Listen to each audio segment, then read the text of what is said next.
voalohany azanaovana expérience mihitsy fa ny dia izay antsika dia amin'ny cérémonie de mariage.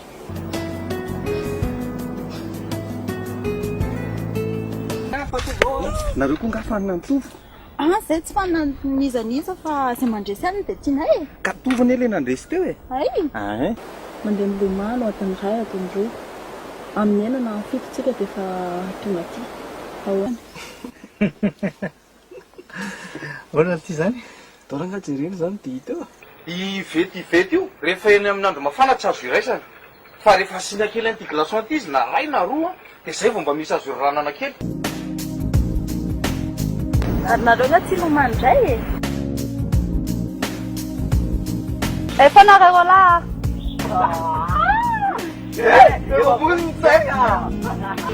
avy amin'izay ary dia milamina tsara fa tsy mifandrombaka ampy anareo ny aty azona toerana zafady